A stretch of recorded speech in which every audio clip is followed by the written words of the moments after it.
We're joined down by the U.S. delegation that just wrapped up their meetings with the Russians. Are you walking away with this with any agreements for any follow-on conversations? Well, I would start by saying we've agreed on 4 principles that I think are important. The first is that we're going to appoint our teams respectively that have worked very quickly to reestablish the functionality of our respective missions in Washington and in Moscow. For us to be able to continue to move down this road, we need to have diplomatic facilities that are operating and functioning normally. The second point is that we're going to appoint a high-level team from our end to help negotiate and work through the end of the conflict in Ukraine in a way that's enduring and acceptable to all the parties engaged. The third point is to begin to work at a high level as well to begin to discuss and think about and examine both the geopolitical and economic cooperation that could result from an end to the conflict in Ukraine. Obviously, we'd have to see that conflict come to a successful and enduring end in order for that to be possible.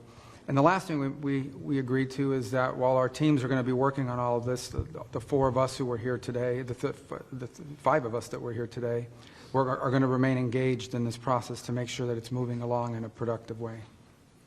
What does an enduring and successful end look like? Did you present any proposals to the Russians today? Well, there are some underlying principles. This needs to be a permanent end to the war. And not a temporary end as we've seen in the past. We know just the practical reality is that there is going to be some discussion of territory and there's going to be discussion of security guarantees. Those are just fundamental basics that will undergird and underlie any type of discussion. But I think the most important part is the President has stated his desire, his determination to end this war, to end the killing that is going on, the death and destruction that is happening as this war, goes on and on, month after month after month, in the killing fields of eastern and southern Ukraine is unacceptable. It is not in the interest of either country. It's not in the interest of the world, and certainly not in the interest of the United States and Europe. So all of those things will drive the negotiations going forward. And as you can see, President Trump is determined to move very quickly. We just had a head of state phone call, the first in years, and here we are less than a week later at the highest level of the U.S. and Russian government, and we expect to continue to drive that pace to not only end the war, but then to unlock what could be very productive and stabilizing relationships going forward. You mentioned territory. Is it acceptable to the U.S. for Russia to retain any territory that is annexed since the beginning of the war in February 2022? Well, I think those are things that those are to be discussed, and those are things that will start and do the tough work ahead. But the important thing is that we've started that process. And what the President did not find acceptable was an endless war in Europe that was literally has turned into a meat grinder of people on both sides. So if you just think about, just in a few months, President Trump has shifted the entire global conversation from not if the war is going to end, but just how it's going to end. And only President Trump can do that. And in the Oval Office less than a week ago, both President Putin and President Zelensky both said to him, only you, President Trump, could drive this war to a conclusion. What concessions do you expect? Well, again, we're not going to pre-negotiate an end to this conflict.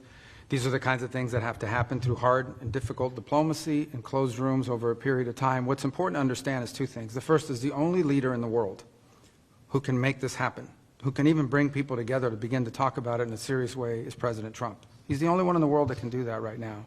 The second thing I would say is that in order for a conflict to end, everyone involved in that conflict has to be okay with it. It has to be acceptable to them. But we have to understand that it's been 3.5 years since there's been any sort of regularized contact between the United States and Russia, and in some cases between any of the participants in this conflict and Russia. So the goal of today's meeting was to follow up on the phone call the President had a week ago and begin to establish those lines of communication The work remains. Today is the first step of a long and difficult journey, but an important one. And President Trump is committed to bringing an end to this conflict, and as he said when he campaigned for president. And he wants it to end in a way that's fair. He wants it to end in a way that's sustainable and enduring, not that leads to another conflict in 2 to 3 years. That's not going to be easy to achieve, but he's the only one in the world that can begin that process. Donald Trump is the only leader in the world that could initiate that process, and today was the first step in that process. Is sanctions relief going to be involved in any of this normalizing or trying to more level set the relationship between the U.S. and Russia? Did the Russians bring up sanctions relief in the meeting today? Well, sanctions are all the result of this conflict. There are sanctions that were imposed as a result of this conflict. And so I would say to you that in order to bring an end to any conflict, there has to be concessions made by all sides. We're not going to predetermine what those are. We're certainly not going to negotiate this today or in a press conference for that matter. But, and there are other parties that have sanctions. The European Union is going to have to be at the table at some point because they have sanctions as well that have been imposed. So, but I guess the point here is the goal is, and we agreed on what the goal is to bring an end to this conflict in a way that's fair, enduring, sustainable, and acceptable to all parties involved. What that looks like, well, that's what the ongoing engagement is going to be all about. The Ukrainians and the Europeans have suggested they feel very sidelined about how the process has played out so far. How do you intend to address their concerns? And will they be incorporated in future meetings in a multilateral way? Well, the comment I would have on that is that for 3.5 years while this conflict has raged, or 3 years while it's raged, no one else has been able to bring something together like what we saw today, because Donald Trump is the only leader in the world that can. So no one is being sidelined here. But President Trump is in a position that he campaigned on to initiate a process that could bring about an end to this conflict. And from that could emerge some very positive things for the United States, for Europe, for Ukraine, for the world. But first it begins by the end of this conflict. And so the only thing President Trump's trying to do is bring about peace. It's what he campaigned on. It's something the world should be thanking President Trump for doing. He's been able to achieve what for 2.5, 3 years no one else has been able to achieve, which is to begin this process, a serious process. Obviously, a lot of work remains before we have a result, but President Trump's the only one that can do it. Look, it's common sense. If you're going to bring both sides together, you have to talk to both sides. And we'll continue to remind everyone, literally within minutes of President Trump hanging up with President Putin, he called and spoke with President Zelensky. So shuttle diplomacy has happened throughout history. It's happened all over the world. We are absolutely talking to both sides. The Secretary of State just met with President Zelensky days ago, along with the Vice President, 7 cabinet members in Europe at the same time, really showing the importance of engaging our allies. President Trump spoke with President Macron just yesterday. Prime Minister Starmer is coming to Washington next week. So I think the facts will continue to push back on this notion that our allies haven't been consulted. They are being consulted literally almost on a daily basis, and will continue to do so. Did you set a date for the two presidents to meet at this meeting? When can we expect that meeting? We did not. We did not set that date, but the two presidents talked about meeting and expect to meet. Can you take us a little bit in the room today? What was the interaction like? How would you characterize the discussions? It was positive, upbeat, constructive. Everybody there to get to the right outcome, solution-based. We discussed it afterwards. We couldn't have imagined a better result after this session. It was very, very solid. Will you be traveling to Russia again, Mr. Witkoff? I'm not sure, but we'll make that determination in the next couple of weeks. The Europeans, Keir Starmer, the UK Prime Minister, has said the U.S. needs to back any sort of European solution to the war. Is this something that you are willing to commit to? Well, I think that's something that we'll continue to discuss. We have certainly, again, as a first principle, a European-led security guarantee. We have the President, many of us, as members of prior members of Congress ourselves, have called for the Europeans to continue to contribute to our common defense, to continue to share the burden of NATO defense. We'll continue to point out that while things have improved, starting with President Trump's first term, the fact that a third of our NATO allies still do not contribute the minimum of 2% of their GDP to defense a decade after that we all collectively made that agreement isn't acceptable. We have the NATO summit coming up this June, and we would expect with the type of conflict, the type of warfare and destruction we've seen in Europe, sadly, the last several years, that we have 100% at the minimum, and in fact are exceeding that. So, look, this is a common effort. This isn't just about what the United States is going to continue to contribute and what we are going to continue to ask of the American taxpayer.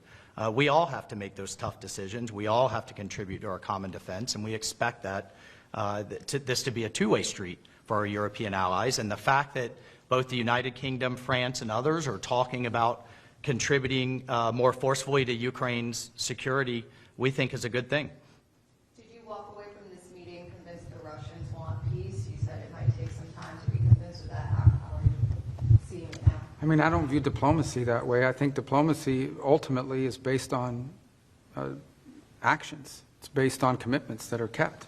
So I think I came away today convinced that they are willing to begin to engage in a serious process to determine how and how quickly and through what mechanism can an end be brought to this war. Whether we can ultimately reach that outcome will obviously depend on every side in this conflict's willingness to agree to certain things. So I think it's important to have this meeting because we haven't really had much engagement with the Russians for almost 3 years. And it sets the table for future conversations. How that turns out will be up to the parties and their willingness not just to make commitments but to live by them. That'll be tested in the weeks to come. But I can tell you again, as I reiterate, President Trump has made it very clear during the campaign he thought this conflict needed to end. He's the only leader in the world that could have started a process that we saw here today, and this process is going to continue. And when you talk about an enduring and sustainable end to the conflict, it means one that's acceptable to everyone involved in it. And that obviously includes Ukraine, but also our partners in Europe, and of course the Russian side as well.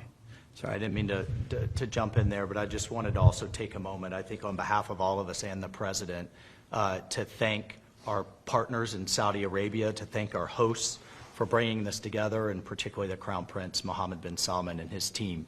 We are moving quickly, which means they moved very quickly to be such gracious hosts, and we certainly are all appreciative. Absolutely. As a last question, will the Saudis take on a more active mediation role as these talks move forward? Well, that's a decision for the kingdom to make, but I can tell you that the Kingdom of Saudi Arabia is playing an indispensable role in making today possible. Not just hosting us, but bringing the parties together to have these conversations. I think it's something we're very grateful for. Something we're very grateful for the partnership that we have with them on a host of issues, and this being one of them, where we thank them for doing it, and we hope that they will. I think they've offered, and I believe that they will continue to be helpful in any way they can. Thank you all. Really appreciate it. Thanks. Can I just add a couple, I'll be extremely brief. So what is the next step now? The high-level team you mentioned is number 2 or number 3? Yeah, so let me walk you through the next step is multi-track. The first next step is working through our respective teams at the diplomatic side just to ensure that our diplomatic missions can function. There's been a series of reciprocal actions taken over the last 10 years that have really diminished our ability to operate in Moscow, as an example, and they would argue their ability to operate in Washington. We're going to need to have vibrant diplomatic missions that are able to function normally in order to be able to continue these conduits. The second is a high-level team, including those who are experts on these topics, the technical side, to begin to engage with their side on parameters of what an end to this conflict would look like. And on that front, obviously, there's going to be engagement and consultation with Ukraine, with our partners in Europe and others. But ultimately, the Russian side will be indispensable to this effort, and so that process will begin. And then the third is, together with those other two, is beginning to engage in identifying the extraordinary opportunities that exist should this conflict come to a acceptable end, the credible opportunities that exist to partner with the Russians geopolitically on issues of common interest, and frankly economically on issues that hopefully will be good for the world and will also improve our relations in the long term between these two important countries. So all three of those efforts will be happening in conjunction with one another. Obviously, the diplomatic one is one we hope to move pretty quickly on, because this involves the treatment of our respective missions. The second one will be difficult, which is the question of Ukraine and the end of that conflict. But I think that's essential in order for the third piece to even be possible, which is our ability to work together on other geopolitical matters of common interest, and of course, some pretty unique, potentially historic economic partnerships as well. The key that unlocks the door for those opportunities, however, is the end to this conflict. But Brett, in terms of like, when does the high-level team meet? Has there been any date? There's no set date for- set, but Okay. as President Trump is, as you've seen over the last 4 weeks, not patient in terms of getting action. He drives hard, he wants to get things done. He's been wanting to do this, and he's moving very quickly to fulfill the promises he made to the American people when they elected him as our president. Okay, and then in terms of number one, in the restoration of the diplomatic missions, you'll remember that, the first big tit of the tit for tats was after the Skripal poisoning. And the U.S., under one of your predecessors, Mr. Tillerson, expelled a lot of Russian diplomats, to which they responded. The consulate in St. Petersburg got closed down by the Russians. You guys closed down the consulate in Seattle, and several others. Are those going to reopen?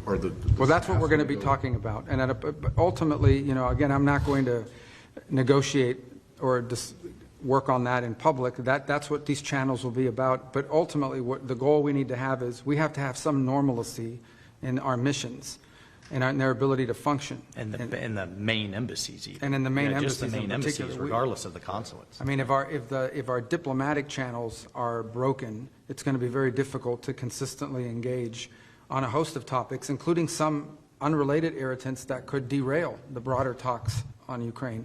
So there has to be some improvement in the way our missions are able to work and in the environment and space that they're given to operate in. So that's something we want to move on quickly, and it's important to set the table for the other two things that we want to do. But I think the key really in all of this is ultimately going to be whether an agreement can be reached with all parties involved on an acceptable resolution to the conflict in Ukraine. Because if that happens, not only will the world be a better place, but I think there will be some pretty unique opportunities to work with them on areas of bilateral geopolitical interest and some very unique economic opportunities. But we have to get the Ukraine situation resolved first in a way that's acceptable to everyone. Okay, my last one.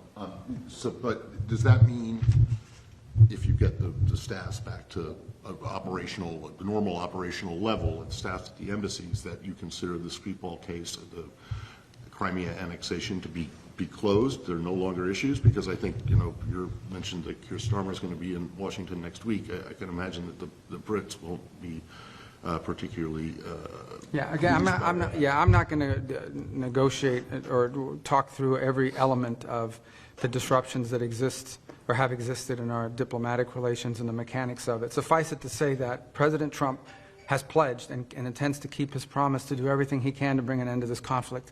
We cannot do that unless we have at least some normalcy in the way our diplomatic missions operate in Moscow and in Washington, D.C.